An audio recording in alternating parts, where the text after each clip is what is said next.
வணக்கம். 30வது மந்திர வார்த்தை ட்ரீம். கனவு காணுங்கள். கனவு காணுதல் என்பது முன்னேற்றத்திற்கு உரிய வழியா என்று சிலர் எண்ணலாம். ஆனால் சரியாக காணப்பட்ட கனவுகளே நனவுகளாக மாறுகின்றன என்பது மறுக்க முடியாத உண்மை.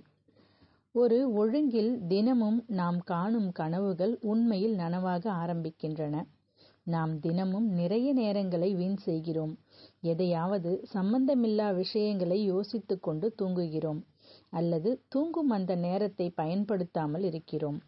தூங்கும் நேரத்தை வீணாக்காமல் பயன்படுத்துவது எப்படி என பார்க்கலாம். நமக்கென்று ஒரு லட்சியம் இருக்கின்றதல்லவா? தினமும் நாம் தூங்கும் முன், அதாவது படுக்கையில் படுத்து உண்மையாகவே தூங்கிவிடுவதற்கு சற்று முன்பு, நம்முடைய லட்சியத்தை பற்றி நாமாகவே கற்பனை செய்ய ஆரம்பிக்க வேண்டும். நம்முடைய லட்சியத்தை எவ்வளவு தூரம் தெளிவாக கற்பனை செய்து பார்க்க முடியுமோ அவ்வளவு தூரம் கற்பனை செய்ய வேண்டும்.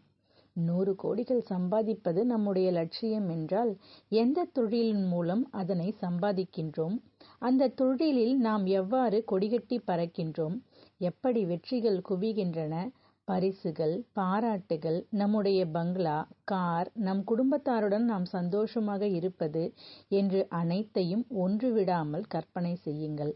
இதுபோல் தினமும் உங்களுக்கு உண்மையிலேயே உறக்கம் வருவதற்கு அரை மணி நேரம் அல்லது 1 மணி நேரம் நீங்கள் கற்பனை செய்து வந்தீர்கள் என்றால், அவை உண்மையாகும் நாட்கள் வெகு தொலைவில் இல்லை. ஆனால் இதனை விட்டுவிடாமல் தொடர்ந்து பல மாதங்கள், பல வருடங்கள் கூட கற்பனை செய்து கொண்டே வர வேண்டும். இறுதியில் நீங்கள் செய்த கற்பனை உண்மையாகி இருப்பதை உணர்வீர்கள். இது ஒன்றும் மந்திரம் அல்ல, நம்முடைய மனதின் சக்தியே.